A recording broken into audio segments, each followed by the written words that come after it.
a choice right now, between fear and love. It's just a rock. Out of the dark night of ignorance and into the shining light of truth. Expanding reality. A population of citizens capable of critical thinking.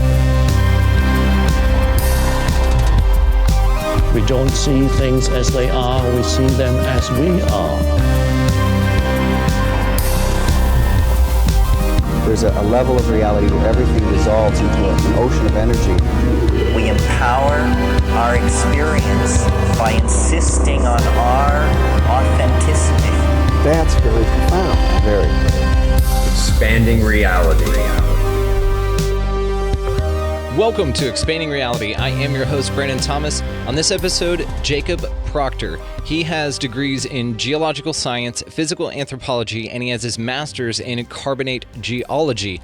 Guys, we have an awesome conversation. If you're into nerding out on planet science and talking a little bit about UFOs, but not too much, but a good amount, then this is the episode for you. Jacob is an old friend of mine. The last time I saw him, we were cliff diving, and he was teaching me how to throw rocks in the water ahead of me so that I didn't split my feet open, which was fun.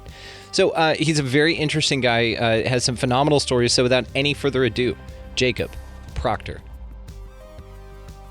All right, good friends out there in listening world, ladies and gentlemen, a good special episode today. We have an old blast from the past of mine, Jacob Proctor, on the show. He's going to talk about some amazing stuff. This dude, when we met back in the day, I was like, this guy right here is going to do some amazing shit. And here you are doing amazing shit. So for my audience that doesn't know you, go ahead and just tell us a little bit about you, man. Sure. Well, thanks for having me on the show, Brandon. It's last time I remember seeing you, it was you were playing a show for at Little Woodrow's, I think, and man, it's always good memories going back there. But so my name is Jacob Proctor, and I studied geology undergrad at University of Texas. I did geology, physical anthropology, and then later went on to do my master's in carbonate geology, where I ended up doing a lot of work into earth and atmospheric sciences in this sort of area. So going out to Belize, evaluating reefs, trying to understand how climate change is impacting the integrity of the reefs. And then sort of in between the grad school and all that, it was, I was working in the energy sector as well. So that was kind of what fueled all the directions that I ended up going, It's amazing. And yes, and the last time I remember seeing you, I don't remember that show. Unfortunately, when I played, I don't know if you remember, I was a little 3 sheets to the wind pretty much by the first song. So yeah. But you were always there, man. We always hung out and had good parties down there in Houston. So when the last time I saw you, though, that I remember was when we went camping. Do you remember that? And we did the cliff jumping? Yeah, that was in Pace Bend. I remember that as well. Yes, and you had your buddy there, the Army guy, right? Was he in the Army or the Marines?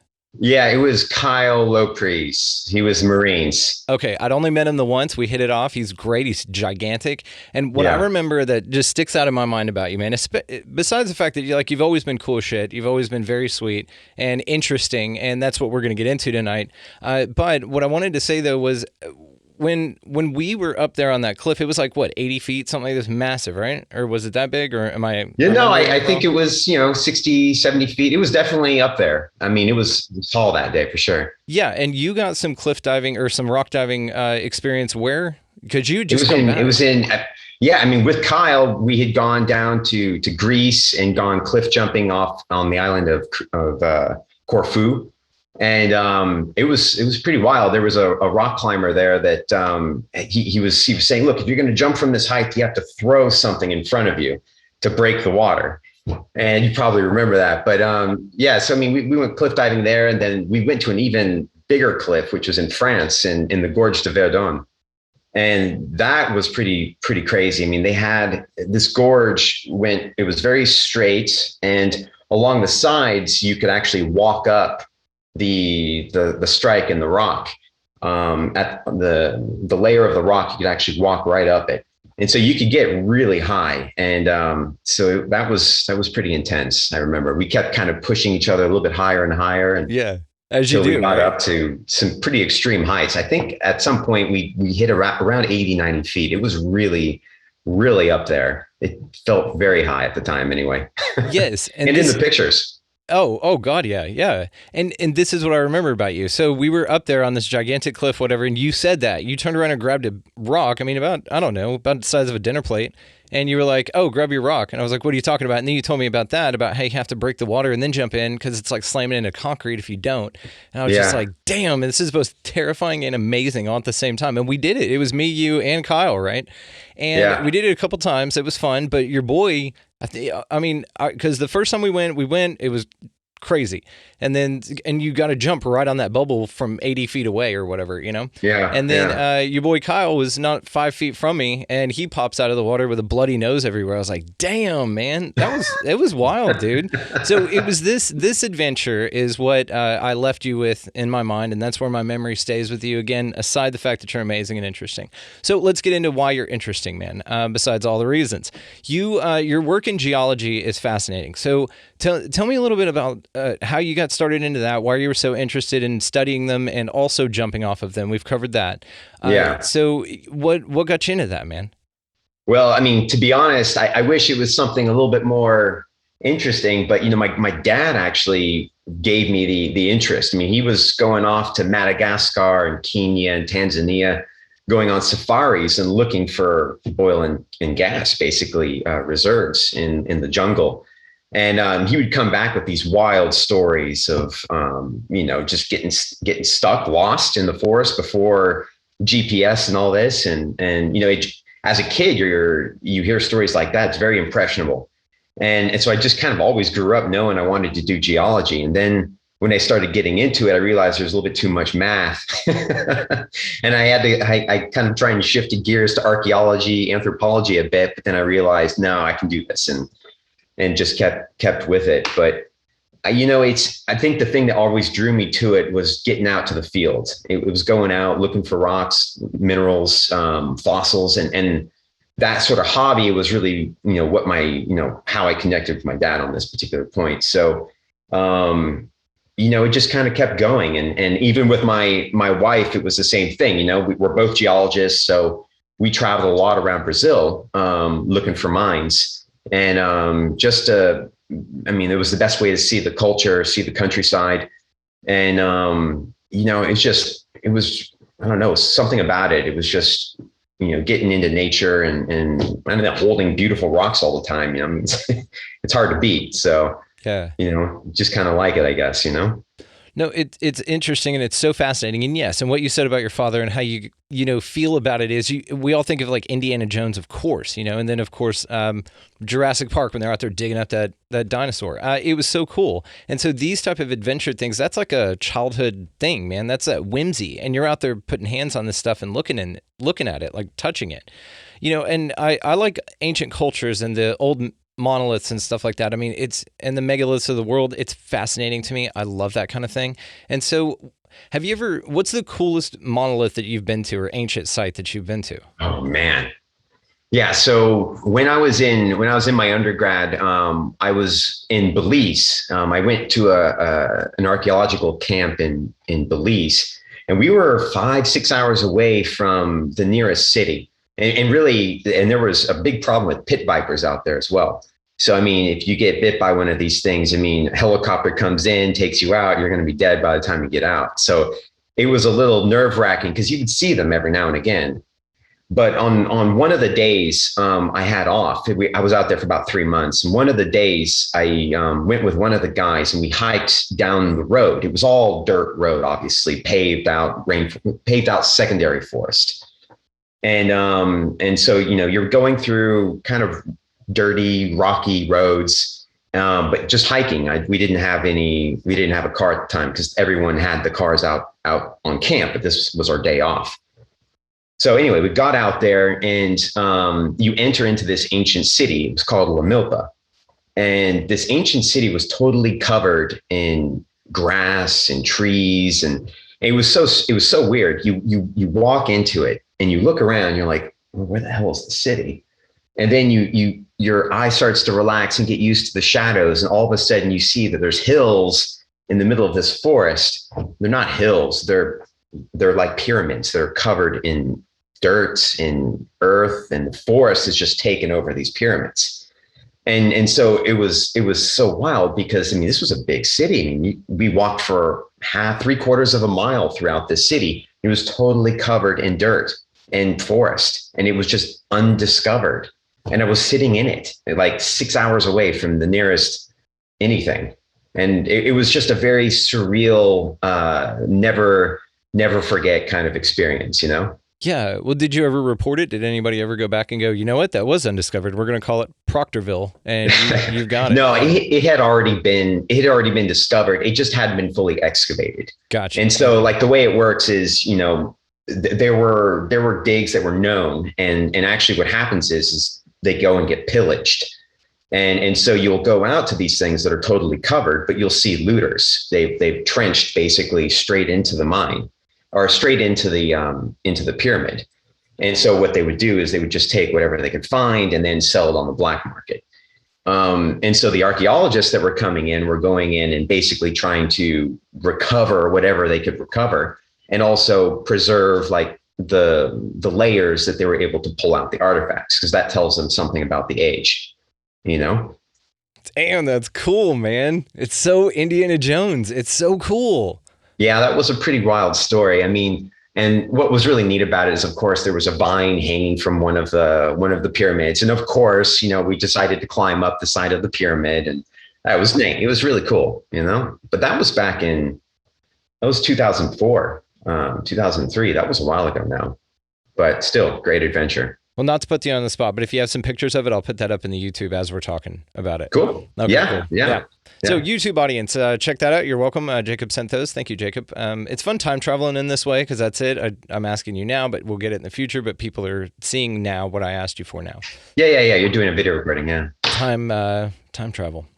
So with all of your adventures, what's been like the one that you didn't think you were going to make it out of? Ooh. Well, I had a bit of a trick. I got into a bit of a, well, there was two occasions. One was probably more serious because my wife was pregnant during the occasion, and the other one was probably actually more dangerous. So the more dangerous one was where we were actually, my wife and I were multi-pitching on Cristo. So there's the big Jesus in Rio de Janeiro.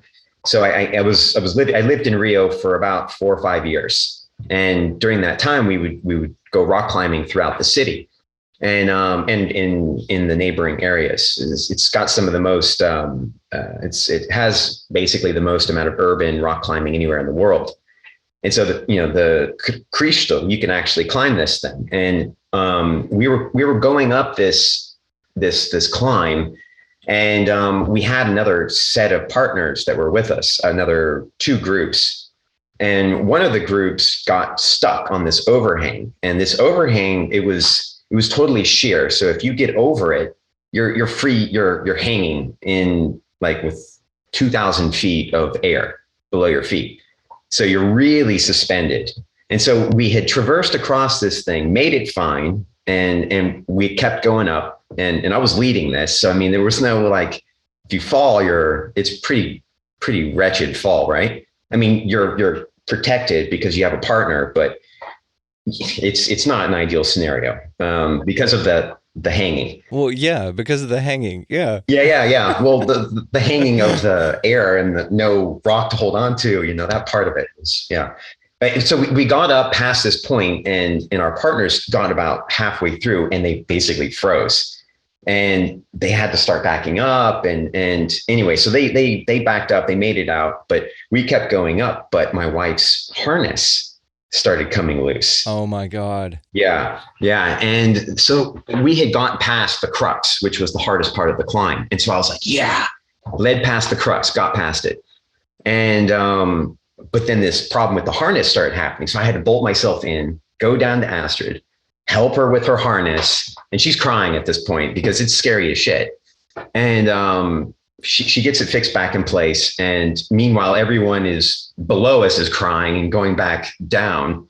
So it was just this big kind of hilarious event. But, we ended up getting through it. But it was pretty scary because of that particular component of it. And I think the other one that was more dangerous though was when we got my wife's boat, or my wife's her father's boat. He had a fishing boat. It's not really fully seafaring, but we had gotten on it and decided to boat around this island from the mainland of. We were in this spot in Porto Real is where it was called. It was about an hour south of Rio, and we got onto this boat. Astrid's 6 months pregnant, and I didn't really have that much experience navigating a boat, especially not in the open ocean. And so we hit this. I know this is terrible. It's just ridiculous. We hit this corner, and the waves started coming. I mean, these were big waves. They were way over the height of the boat, and they were coming from different directions. And so we're sitting here in the boat and trying to get up these waves, hoping that the motor doesn't drown, and then going down the other side. And 15 minutes into it, I'm like, holy shit, I don't think we can turn around in this. We just have to keep going. I mean, this is not good. This is really not good. I was really regretting it. And anyway, we kept going. It's just terrible. We kept going and made it through. We both threw up when we got through it, just because of the seasickness. Yeah. No, we all get it. We all get it. Yes, absolutely, because of the seasickness. Yeah. Oh my God. So we had to recuperate for a little while and just kind of, collect ourselves. But once we collected ourselves, we got to this beach that was on the opposite side of the island, in front of the ocean. There was no one there. We went fishing. We caught these dogfish, these dog-eyed fish, and they were we threw back the first 3 or 4, and then started keeping all the rest because we were hoping to eat the fish that night. So yeah, it was a good experience. It was scary in the moment, but you look back on it and it was really fun. Dude, insane. I mean, so when does your book come out? Aren't you writing a book about all this stuff? No, that's going to then be turned into a movie played by you, and you and Astrid like blow up, but you make it because you're a good couple. That's what I want to see for you. Well, I mean, the blowing up is a real deal, man.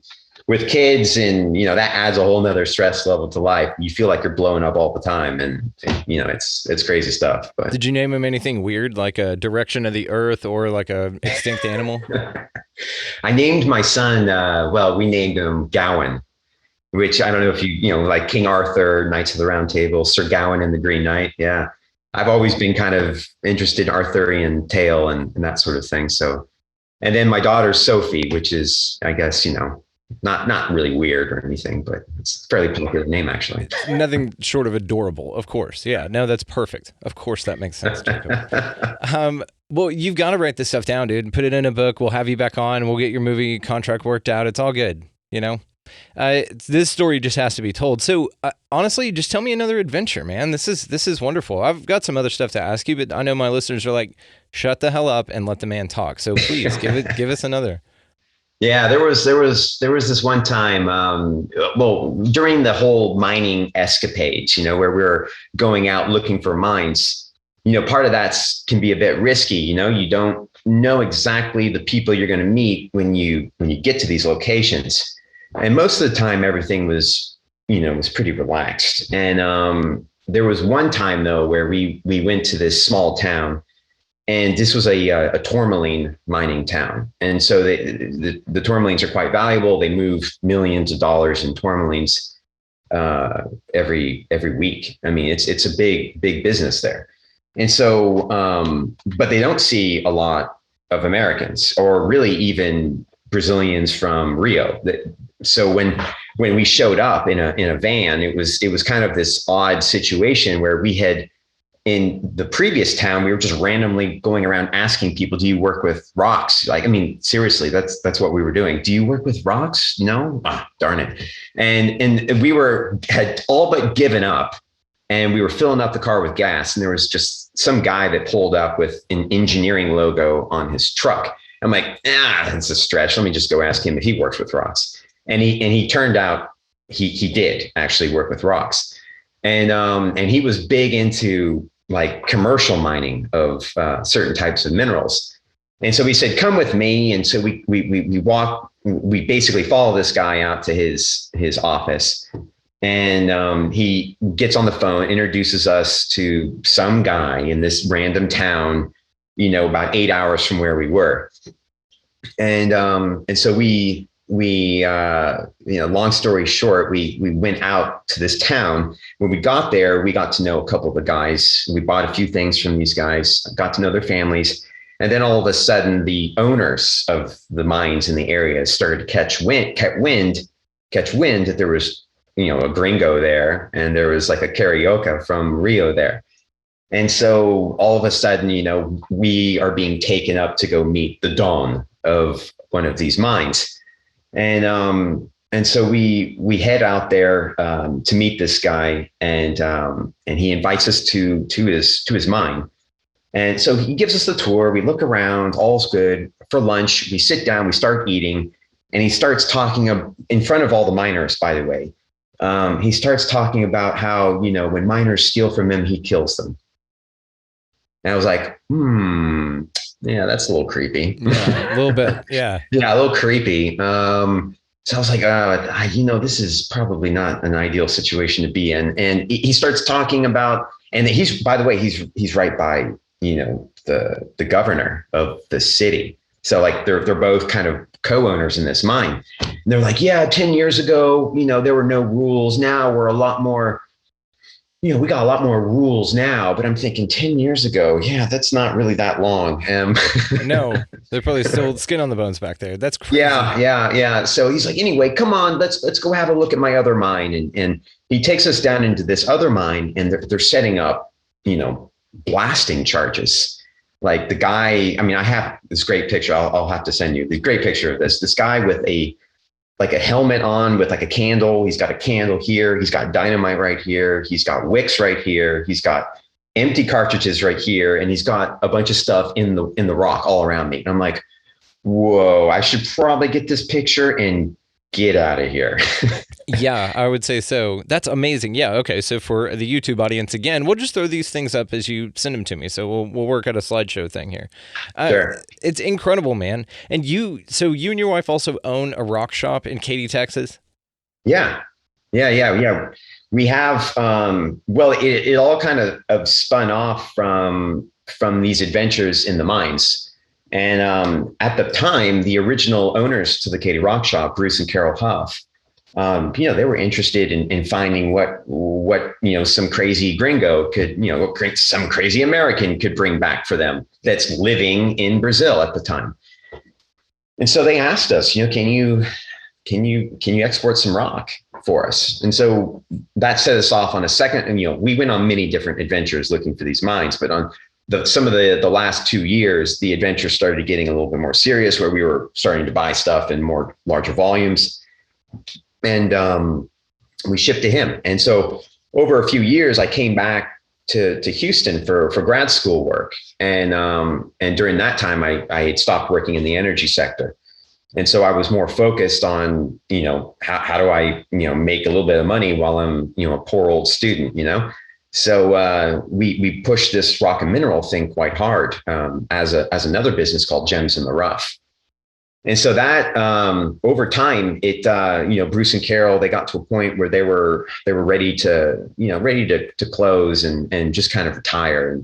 And we had been working with them for so many years. We'd gotten to know them quite well. And so the opportunity arose for us to kind of pick up the mantle. And so we picked it up a couple of years ago, 2 years ago, just before COVID hit, actually, 3 months before COVID, which is another kind of story in and of itself, right? But, every business owner has got some wild ride stories on how to adapt during the whole COVID, deal.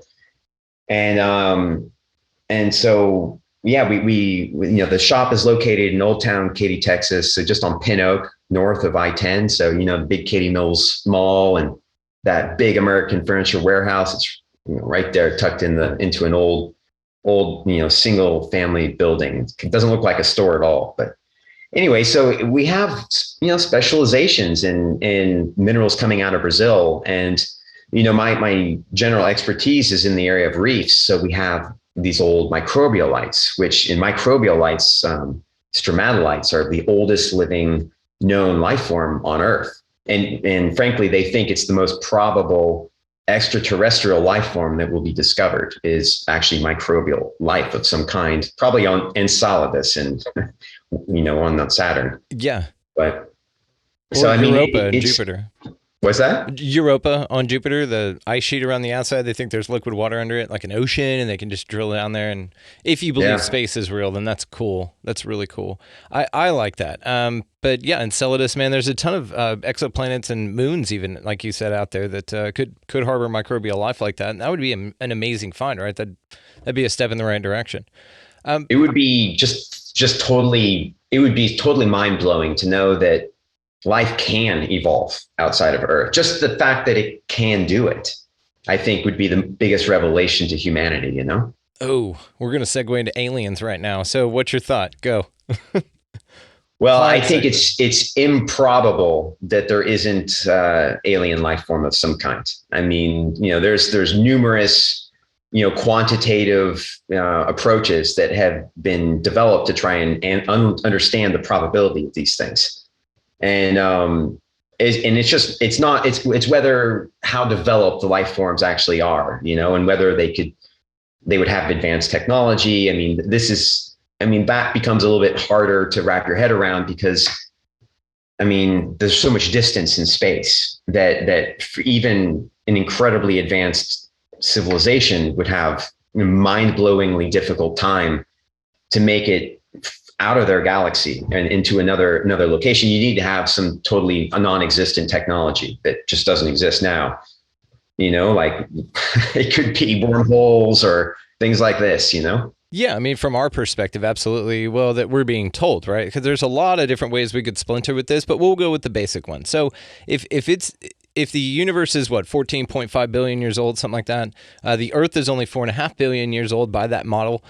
So therefore, there's been a lot of extra time for life to not only develop elsewhere, but develop more technologically out there. So to answer your question, that is one of the biggest retorts on this is, well, with the vast distances in space and everything like that, how are they traversing that? Because that's not a known technology. Well, I would add to that, it's not a known technology to us. Exactly. So it is absolutely entirely possible that the reason that extraterrestrials or any other life form would come here from any distance at all, no matter how perceivably vast from our perspective, then the answer to that question would be because it's not hard for them. They just do it. Kind of like how an ant marvels at us for being able to get in a car and drive off.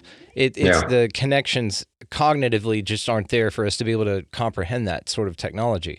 And it's like, I always forget this. This is the one I try not to forget. But anyway, it's any advanced technology to a primitive society would be indistinguishable from magic.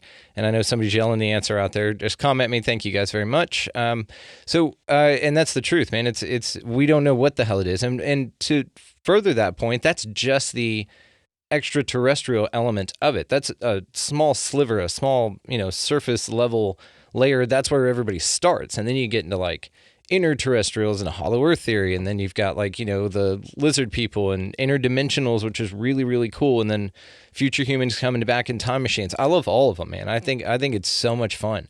And it's because I think that these kind of ideas arise is because people are just trying to figure it out. Science hasn't recognized it as a science, so we don't have any money or time or energy behind it other than what independent people are willing to commit to the study of this on their own. And this is why you get so many amazing theories with it. It's kind of this odd deal. We might get more firm theories fed to us by mainstream science, but with all the other cool theories, it just opens your mind to the possibilities. Yeah, I couldn't agree with you more. Like Jules Verne is a great example. He was almost soothsayer-like with what technology he was able to predict. And in many cases, a lot of people believe that technology often arises because of the stories and the fantasies that get created ahead of it. And so, I absolutely agree with you on that for sure. It's just so cool, and it'll just blow your mind thinking about it. And that's a lot of what this show's about, man. We've got cool stories from adventures from around the world, which I'm glad to add, man. You're just so cool. Again, it's just cool to catch up with you, brother, and to see that you're doing so well. Okay, well, then what are your thoughts on extraterrestrials? I mean, is that your favorite theory, that they're coming from other planets, or have you heard any other things, or have you entertained any other thoughts on it? I think that if they are traveling here, and I mean, given all the new evidence coming out, I mean, I think that there is fairly compelling evidence that there is technology, like wandering around, and it probably contains aliens, but it could just be drone technology from other other areas, right? I mean, if they're coming through wormholes or parallel dimensions, through quantum theory or some other, physics that we haven't understood, which is more likely what's happening. If they're coming through some other physics we don't understand, then more likely it's something to do with parallel dimensions, or wormholes. And yeah, it just seems that antimatter is something that could eventually be harnessed if technology was developed enough. You could potentially hold open wormholes if that technology was really understood. And we fantasize about it now, but that doesn't mean the science won't be there eventually. I mean, from our perspective, it's kind of like a manatee creating CERN. We just don't, the gap in understanding that we've got, I think, between what we're capable of doing and even comprehending is nowhere near what they can just walk outside and whittle, like the equivalent to us just grabbing a stick and whittling it. It's that quick and seamless for them because they operate in a different dimension, is one of the thoughts, is one of the ideas. So with everything going on with disclosure right now, I mean, do you think that it's possible that we'll see alien contact in your lifetime? Or that the U.S. government will recognize it? Fuck, I hope so, man. I hope so. You know what else I hope? I hope that it becomes accessible to actually get into space. I think I would be happy if I were to die knowing that there was people in mass going into space. I think something about that would mean I've lived through one of the most important eras of mankind, I think. Absolutely. Man, I gotta have you on with David Weiss, man. Do you know who that is?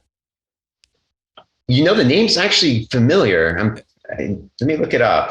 I'm gonna have to look this up. Tell me about David. Please look this up while we're talking about it, because I want to see your reaction when you realize who this guy is. Because I want to have you, a planetary scientist, talk to this guy, because the understandings of reality is something I've really been playing with a lot lately on different ideas about what this place is, and then you go through the simulation idea, which Amy Belair and I just had a great conversation about on the show. And you go through all of these different ideas and you eventually land on David Weiss. Did you see who he was? Yeah, flat earth theory, I see. I would love for you two to sit down, because what he loves is people like you, that it's erroneous. There's no fucking way. Like that's the kind of guy he wants to talk to. Cause I'm sitting there going, yeah, NASA's lying to us. And he was just like, oh man. And for him, it's more fun to talk to people like you. Yeah. Yeah. Well, I love engaging on controversial topics. So it's always fun. I mean, a lot of people have an interesting perspective, and you should hear it out. It can change the way that you've developed your own perspective on the truths that you understand. See, guys, I told you it was cool as shit. That's the idea. That's the science mind that we need right now, man, is that kind of conversation right there. And we've been doing a lot lately about where the philosophy meets the physics, where the spirituality meets the science. We've been really trying to integrate and marry the two, are actively doing it, successfully doing it. So having folks like you, the open mind that you do, man, it's a big deal. So working with all the rocks that you do, have you... So there's, of course, a New Age movement, and I'm sure that you guys facilitate some of that in your shop that you have, about the power of crystals, the different things that they do, the different healing properties and modalities. Do you dabble into that at all? So my wife is getting into it a lot more. I mean, where I haven't actually gone too deep down into it. I mean, I understand kind of, the general idea is that the rock has a chemical compound, and certain elements that make up the rock can enhance, the human ability to deal with, negative or positive forces, basically. So like a conductive rock, might be malachite, which allows you to channel certain energies because it's a conductive rock, and it's filled with copper, which is a conductor, right? And so there's certain there's certain components of metaphysics which I find really interesting, because what they've done is they've actually evaluated the true elemental characteristics that make up a compound, and they're saying that if you get this in enough concentration, or if you apply this to certain areas, then this can actually give you physiological benefits.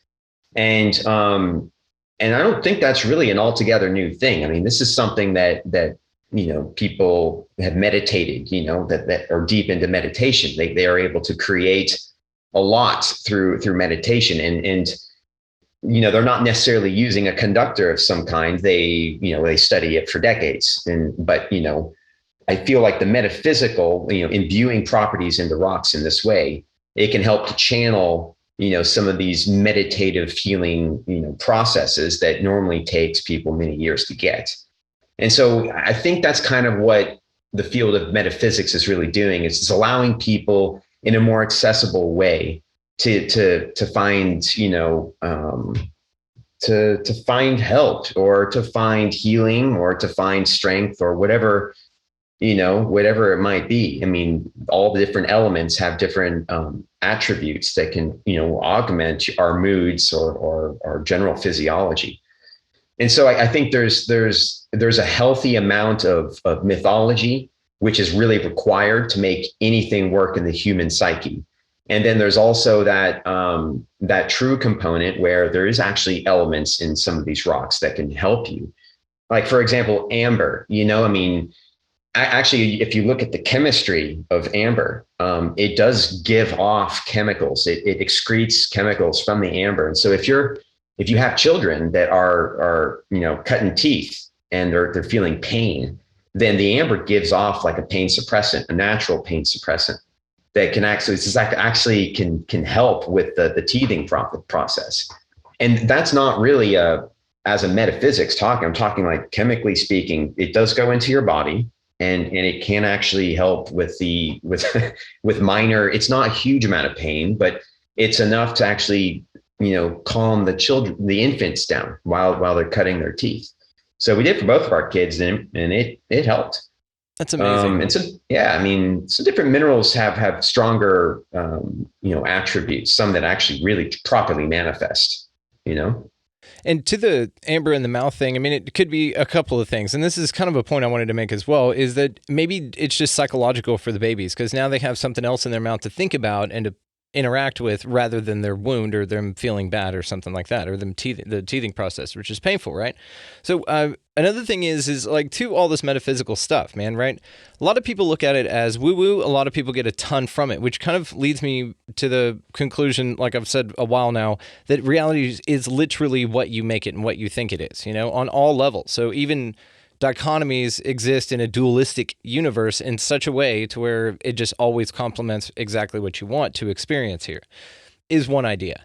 Now, whenever you talk about this being a mindset or a dichotomy, just like anything else, like and we need that psychologically, just as whatever we are, then to the people who believe that the rocks do something, there could be an element of a placebo effect. There could be, because there's a story wrapped up into it, because there's some mythology, like you said, there's something to engage in and interact with intellectually, and then that allows you spiritual freedom, which is wonderful. I think that's great. Now, but I like the fact that you're talking about actual science that is really involved in these minerals and different properties like that. So what's another cool one?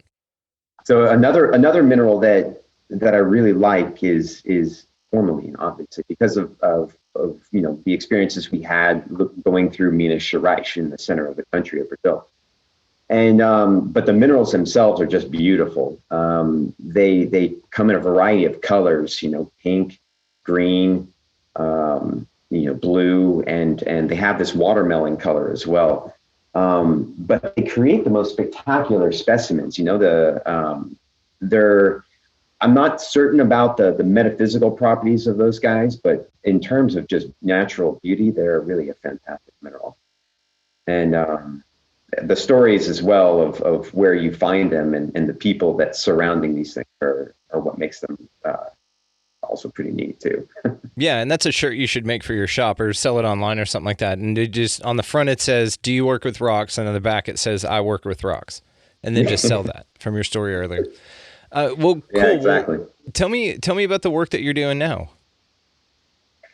So, I mean, at the moment, I'm working for the service company, so Halliburton, in the oil and gas industry, and we're working quite a bit with actually we image rocks with CT scanners, and then once we have these volumes, these image volumes that have been created, we try and understand the properties of the rocks. And what's been interesting about this is, the industry is actually moving in the direction of carbon sequestration, which is actually I'm really excited to hear about, because it's all the technology surrounding carbon sequestration and doing it right is well evolved in the oil and gas industry.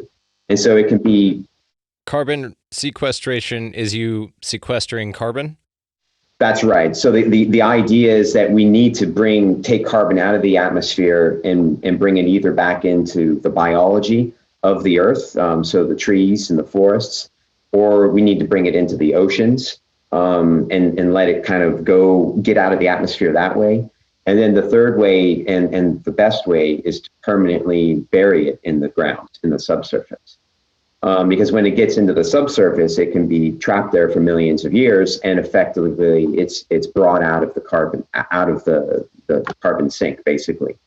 And this is kind of the goal. The problem is we have too much CO2 in the atmosphere, which is creating a reverberation between the upper atmosphere and the ground. And so this heat just kind of cycles and it can't escape because the CO2 traps it, right? And the CO2 and the methane. And so what the utility companies and the oil and gas companies and the governments are now pushing is that, tax credits are going to be provided to those that are showing their carbon neutral or carbon negative. Not carbon negative. Carbon neutral is about as good as what a lot of people can get to at this point. But some of these technologies, like geothermal, as an example, can really help to, in certain parts of the world where geothermal is possible to actually be used, you can create some sustainable energy that way. But the carbon sequestration, I mean, the goal is we need to get CO2s out of the atmosphere and into a safe place where they're not going to cause heat, not cause the earth to continue warming. And so that has been kind of an interesting, change in the industry. Everyone all of a sudden is it's not a surprise given the politics of what's been going on recently and the reality of global climate change, right? I mean, so this is all something that has to be mitigated through science because it's been created by us. So we have to fix the problem. There's a lot of experts on the other side with a ton of data that say that humanity does not have the carbon footprint that we think that we do, that the earth is actually handling it, adapted to it, and is absorbing it just fine. And it's actually cooler than this time a long time ago, in like thousands of years ago, where there was no humans emitting any level of carbon at all, other than like their fires or something like that. And I don't think they were doing any kind of damage like that. And it was hotter back then. So a lot of people would argue that this is just a cycle that the earth goes through. This is not that this has to do with solar cycles. This has to do with where we are as we traverse around in our galaxy, around the outside there or whatever. Milankovitch cycles. Yeah. Oh, of course you knew, asshole. Yeah. You handsome son of a bitch. So it's paleoclimatology. So this is an entire field that's budding. It's blossoming right now, and a lot of the work is actually happening. I mean, there's a lot of work happening in different places, but when in grad school they were really focused on this, and so I'm going to draw something real quick here. So this is let's call this present day. So over here you have well, you're not gonna be able to see this. So over here we have present day. And if we go back in time, we can see that, yes, there are proxies for the temperature of the earth and they oscillate. And they oscillate according to a lot of varying input parameters. So part of it has to do with how many glaciers are on the surface of the earth. Part of it has to do with the position of the continents, because the continents have been moving. And so when the continents have fully separated, it's created ocean circulation cells. And that's only really happened in the last, I think it's basically since the Eocene. It's been about I don't want to say this on the podcast. I might get it wrong. But just say a number, dude. People will blast you in the comments. Go for it. Yeah. And if nothing else, it'll make people look it up and try and prove you wrong. And so they'll learn something new. So go ahead, just say a number. Say 5. Who gives a shit? Yeah, the big event that we are studying, and the paleoclimatologists are studying, is the PETM boundary, the Paleo-Eocene boundary. Because at that point, the Earth actually had very similar rates of increase in CO2 as we're having now. And so what paleoclimatologists are trying to do is they're trying to understand what are the mechanisms that caused the CO2 and the Earth to heat up at the same type of rate that we're experiencing now. And there's no other period of time in geologic history where we're seeing this kind of elevation except for that one moment in time at the PETM boundary.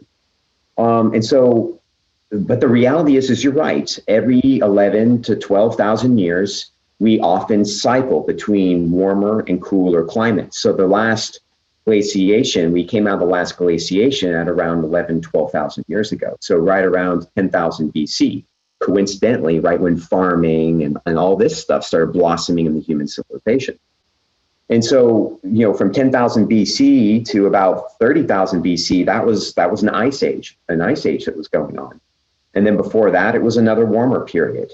And so there's different, if you can think about climate change, it's a function of Milankovitch cycles, which operate on like 160,000 year cycle.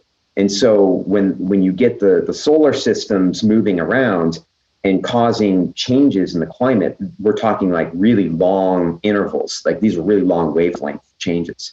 But what can happen is that you get a warm event or a cool event during these, you can be at a peak or a trough of a Milankovitch cycle. And when that happens and you have other factors that are compounding, then you can get exaggerated situations that can cause massive extinction events. And so that's and you can see this. You can see the compounding effect of different factors like volcanic activity. So volcanic activity is usually associated with plate tectonics. If you have more plate tectonics, you're having a more active ridge in the center of the ocean, which is you're creating rock. And while it's doing that, it's giving off CO2 and methane and sulfuric acid. I mean, there's all kinds of very bad greenhouse gases that come out. And so that's why plate tectonics and volcanism is associated with, climate change as well. Then you get catastrophic things like asteroids coming in, blocking out the light and throwing off the climate cycle that way.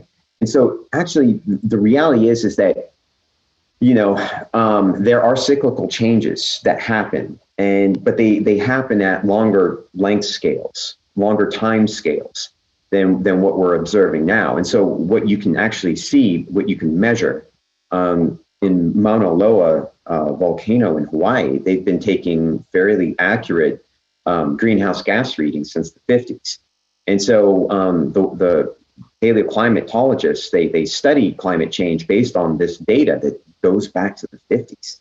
And so they can see the concentrations of greenhouse gases rise over time. And the concerning part is that it's not like a shallow ramp, right? It's like a hockey stick. It's like this.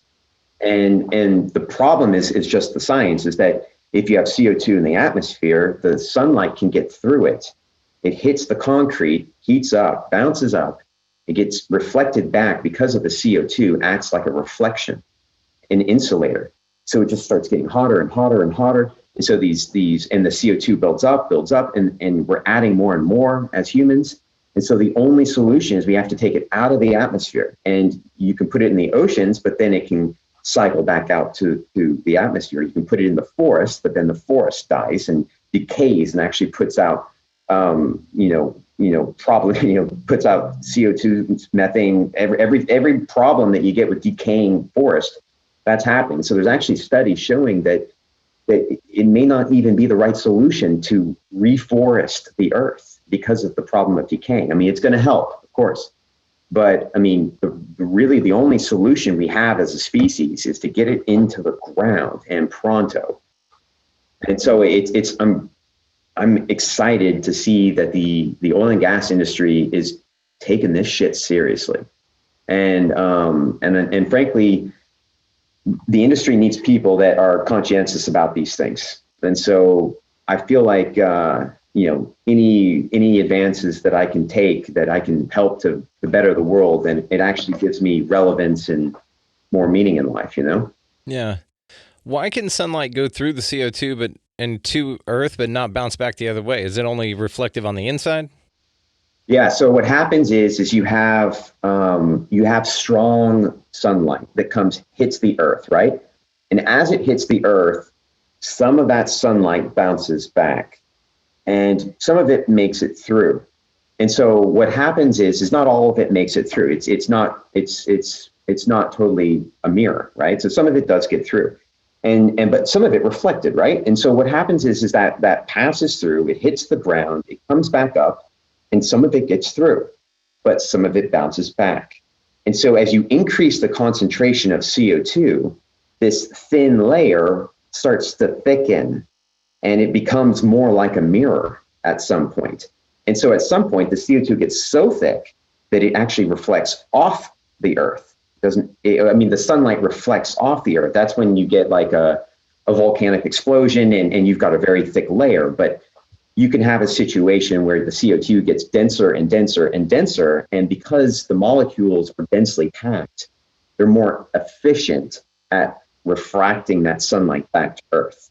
And so it creates that thermal runaway effect where things start heating, and it heats and it exaggerates, and you add concrete, it reflects better, and you lose forests, it's reflecting more. And so there's many different feedback loops ultimately that's tied to this situation. Kind of like what happened on Venus. It was a runaway greenhouse effect, right?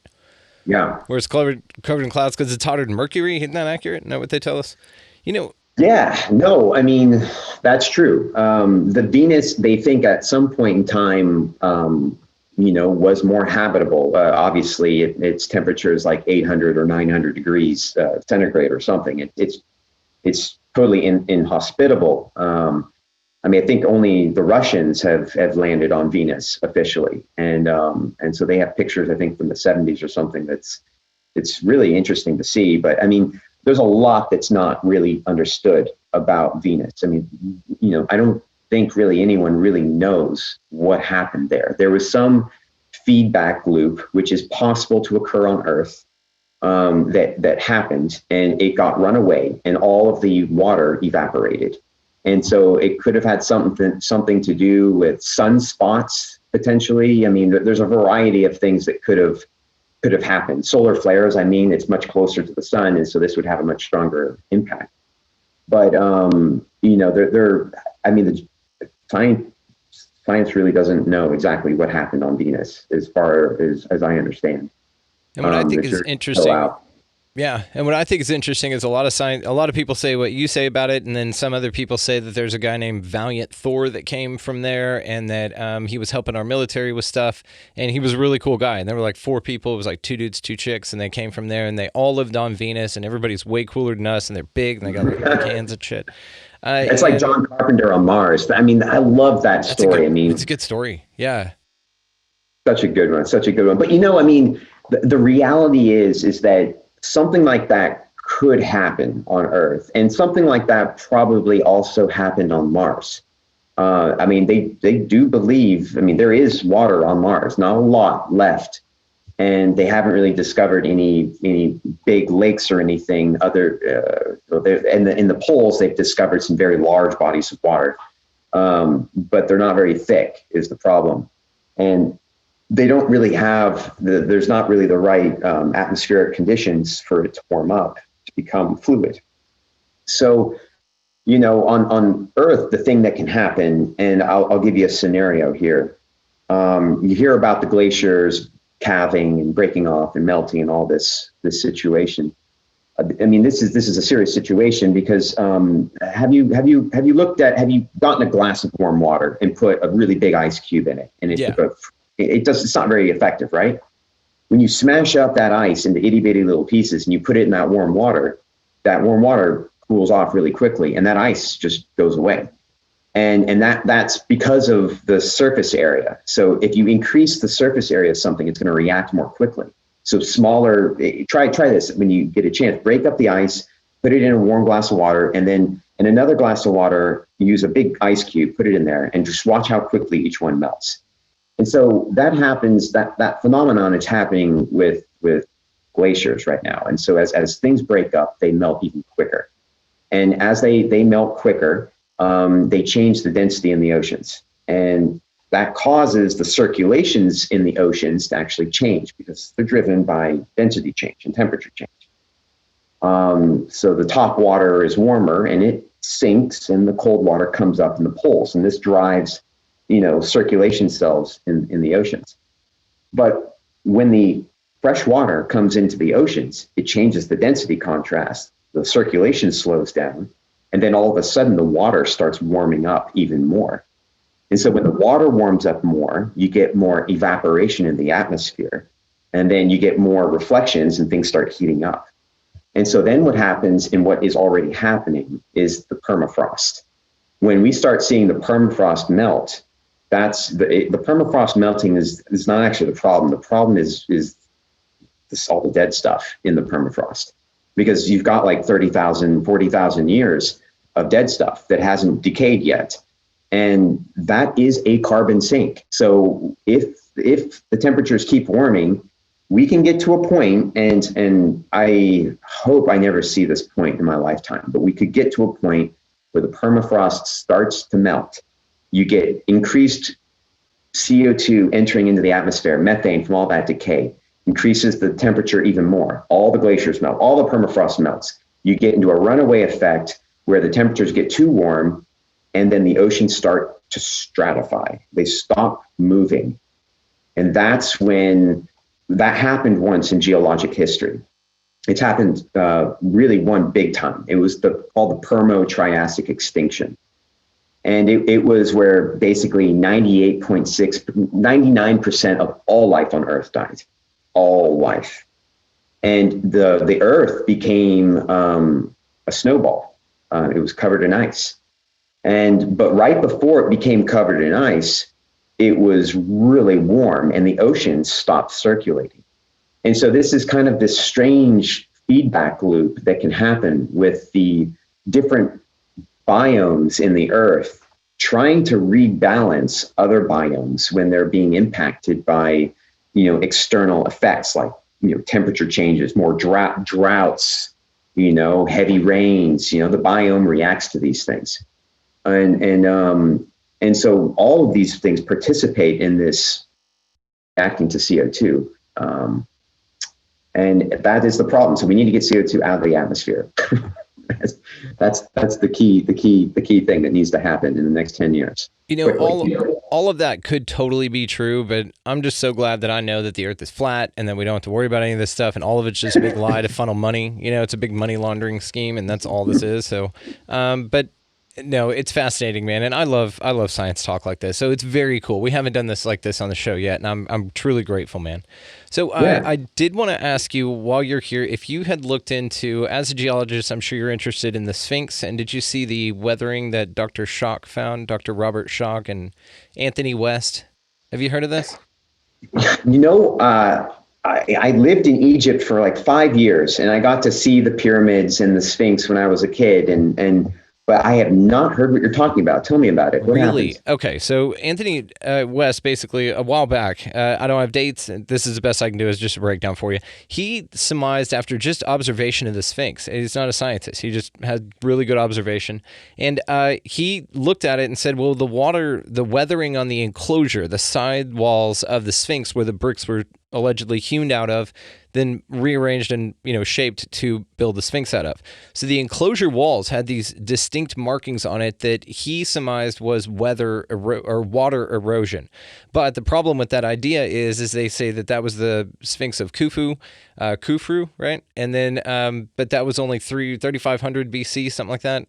Is that accurate?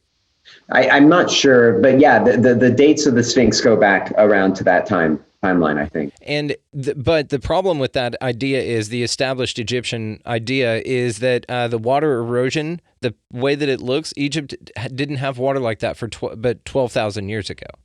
So it makes the Sphinx at least a lot older than it was. So the other thing is how the head of the Sphinx and the shoulders and everything look to be very disproportionate to the actual physiological makeup of the lion below it, right?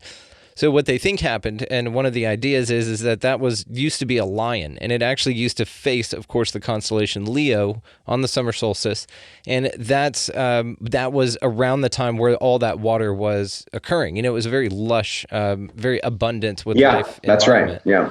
So, but that says, though, that the pyramids are way, way older, and at least, if nothing else, the Sphinx for sure. And it's very interesting weather erosion. I'll send you a video, man. Robert Schock, he's fascinating. He's written amazing shit. He's fascinating dude.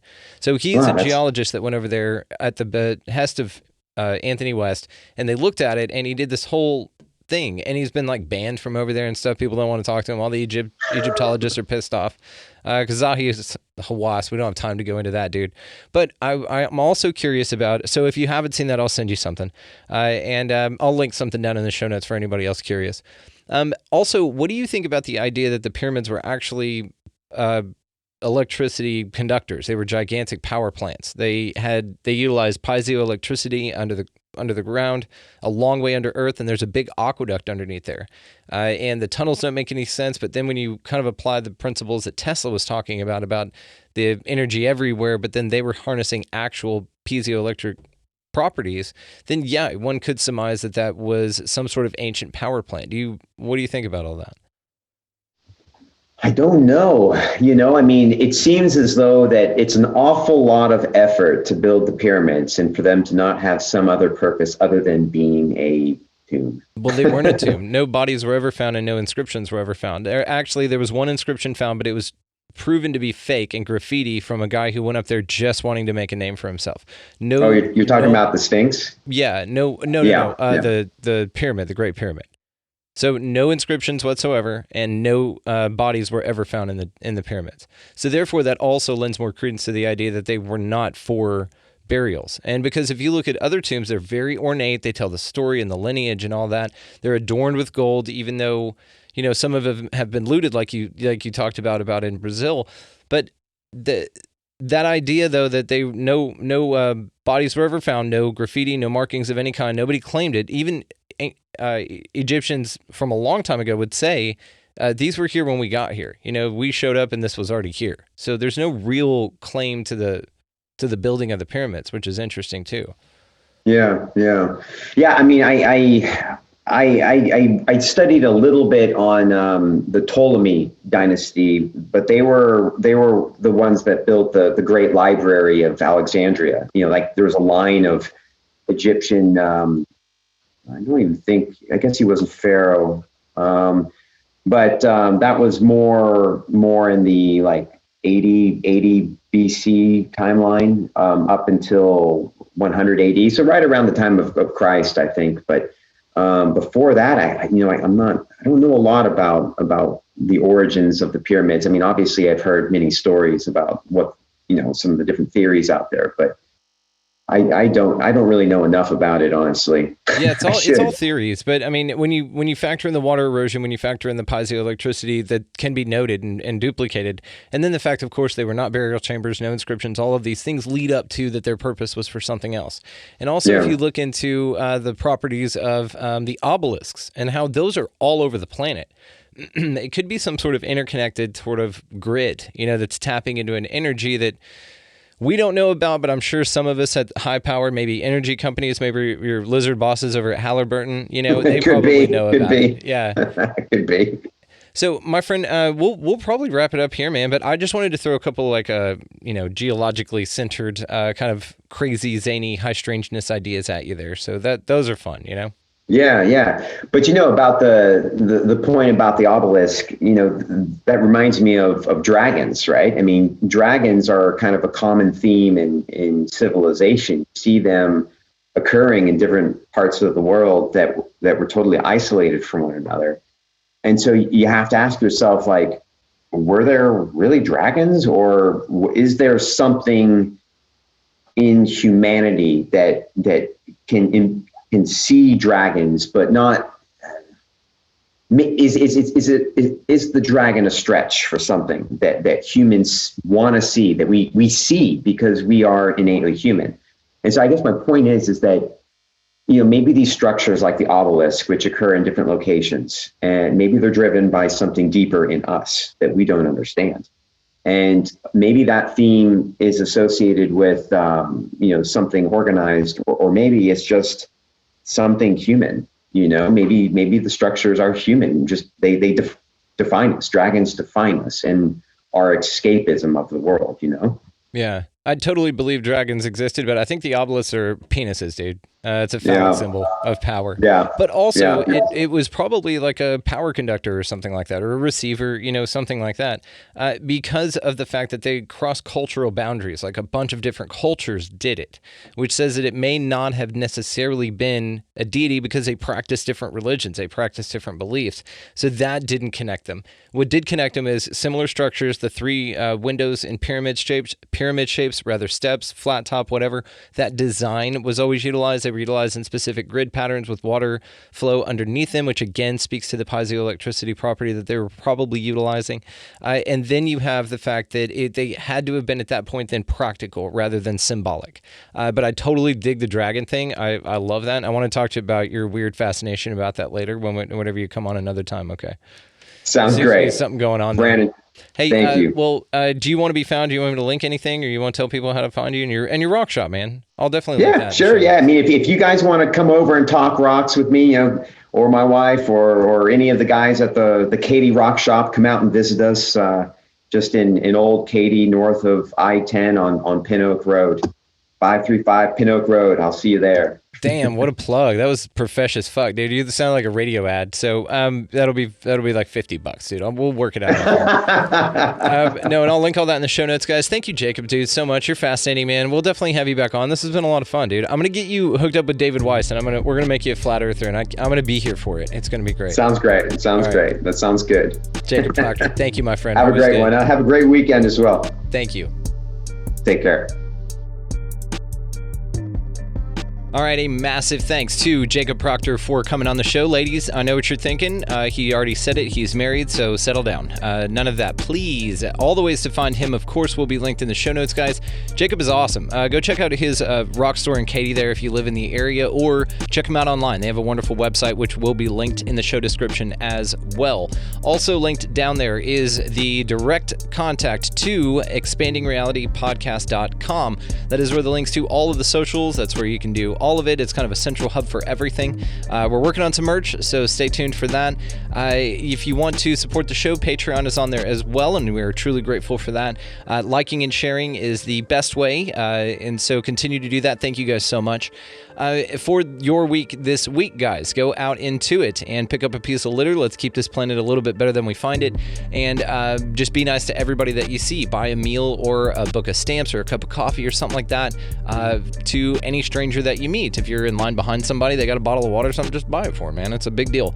And get out of that left-hand lane, of course. We are in Texas, and we hate that. Jacob, shout out. You're out of the left-hand lane, and I appreciate it.